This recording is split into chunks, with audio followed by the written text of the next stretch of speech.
Hello, Sicario. I'm Captain Griffiths, otherwise known as Stardust. From now on, I'll be your point of contact with the Cascadian Independence Force.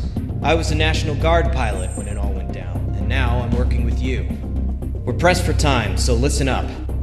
Cascadia's prosperity, our natural bounty, has always gone to support the world. For the last few decades, we have done this by our partnership with the Pacific Federation, providing aid and infrastructure to the less fortunate internationally.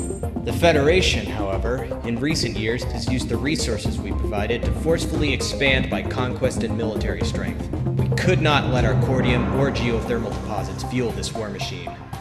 Cascadia as a nation sought independence from the Federation outright, in order to prevent the Federation from imperially expanding further.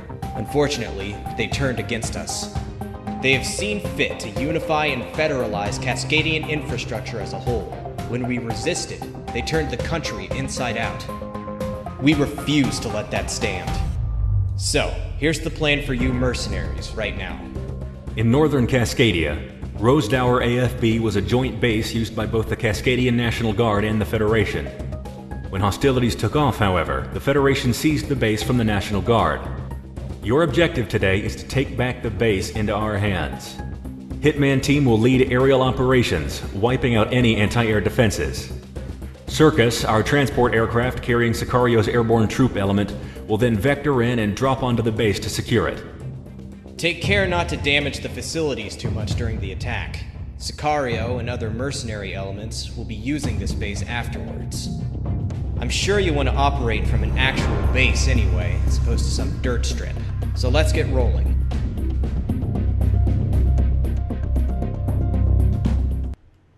Hello there, Flyboys. Today, I got a special guest. You do?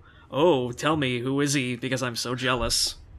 Well, since we're redoing the joke, it's you, buddy. Hello, folks. It's me, 9-Gear Crow.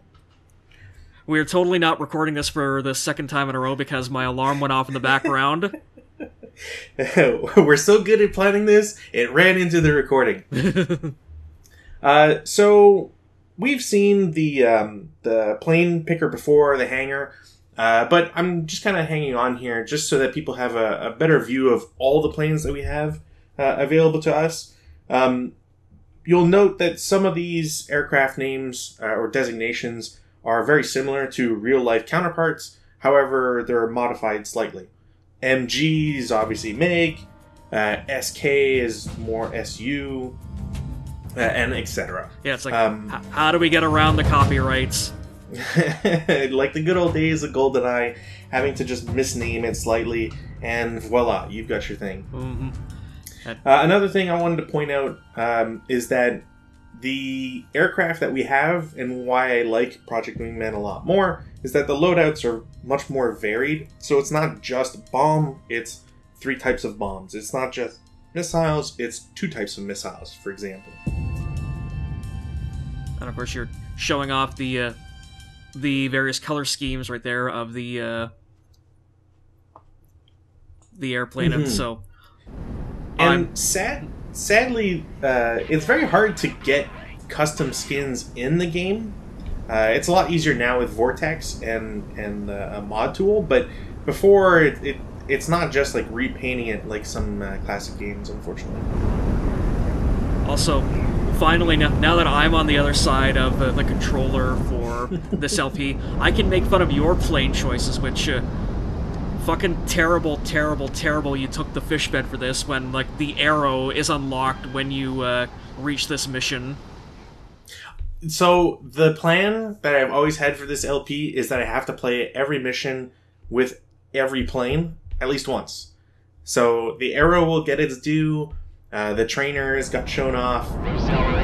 I have to do it this way so that there's no bias until the very end when I can play like the super planes or whatnot. So, do you know what the story behind the arrow being included in Project Wingman was, by the way? I don't. So, when they were doing the Kickstarter, the various backer levels, like I think the highest tier was, give us like $1,000 or however much, and we put whatever plane you want in the game. And so Ace Combat fan, the big like the #1 Ace Combat YouTuber, basically like not only immediately dropped the highest amount, but because he was a Canadian immigrant, basically he was like, okay, I want to put a Canadian plane in this because there's been no Canadian planes in any of the Ace Combat games, and he was like, I want the Abro Arrow in Project Wingman. Hilarious. Yep. So that's the reason why the arrow's there. That's awesome. This mission is like your first good intro, I find, to actual combat. Obviously, in the first video that I made, it was on Mercenary difficulty, so everything is kind of just crazy instantly. And as you might expect, if you're playing for the first time, you're not going to have Mercenary available to you. You have to beat the game on hard, I think, to unlock it. So now we have really our mixed mission that has actual stuff that could potentially harm you, and you know, the training wheels are essentially off. Now, interestingly, this is something that we'll see not only in this mission right now, but in several other missions. There are planes that are not marked as priority, and sometimes will even just be hard to find or catch up to in a mission. And we have a lovely follow camera that, unfortunately, like, it sometimes picks bad angles, so you don't even know like what you blew up. And I'm assuming that's just the same as there's an Ace Combat, just hold the missile button. Correct. And if you release it, it goes back to normal camera, yeah. Correct. Someone has not been watching episode 2. But shade aside, yeah, so a lot of the controls that you would find in Ace Combat, you find in Project Wingman. I'm actually not quite sure what isn't translated between the two games. And the beauty of Project Wingman, especially being on PC, is that you can just rebind all of your stuff anyways. Yeah, like we were talking about this before the video started about like I didn't actually honestly get all that far into Project Wingman because like I just kind of really didn't like the way it played. Like, it, ironically, for a flight combat simulator game, it felt a bit too floaty for me, like the way the planes controlled. But again, I don't know if that was just like because of like the curse of like the low shitty stat early game planes and how they play versus like you know, how the late game unlocks feel like, especially like in like other like Ace Combat games, or if that's just how the game is in general. I'm not entirely sure. Right. But it was just we'll have a really good view of floatiness actually later in this mission. Oh boy, something to look forward to. Very much so.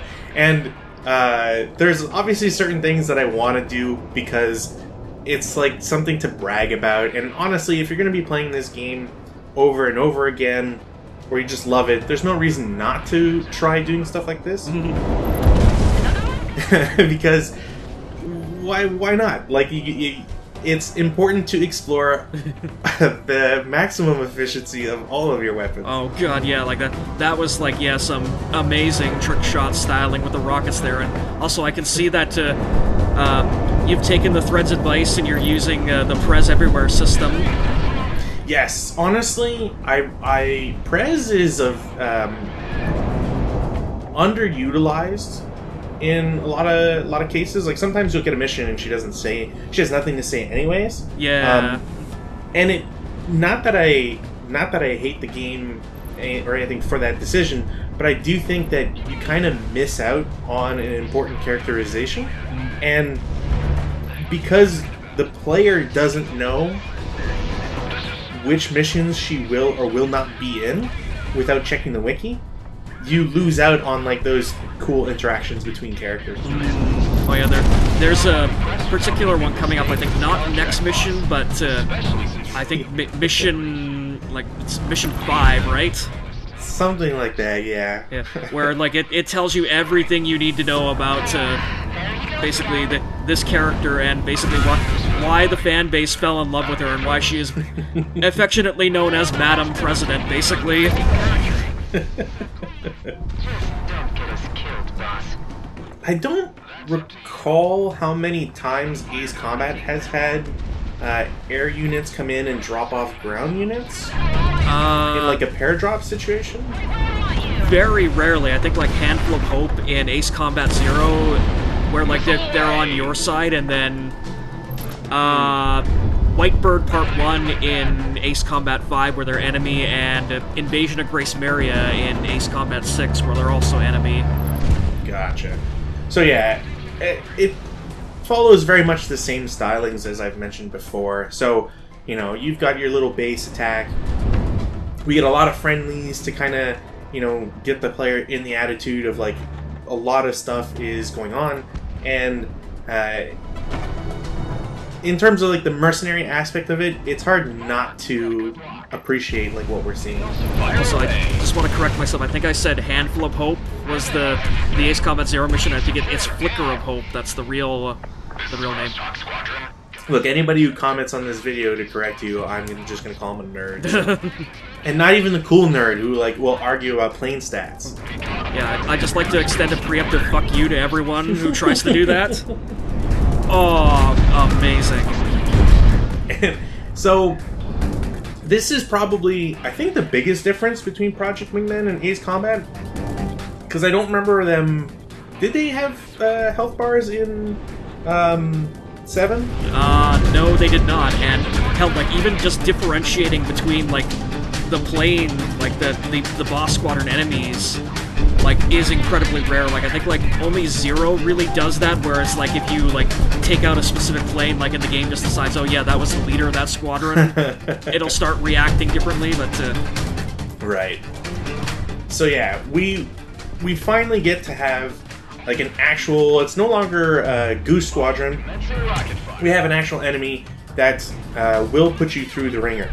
Now, because I'm playing on medium...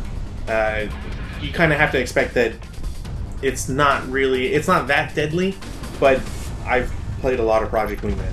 So, if you happen to play this yourself, be careful. yes, but yeah, because you're so good at it, you're just able to chump these poor bastards in a fish bed, no less, with rockets.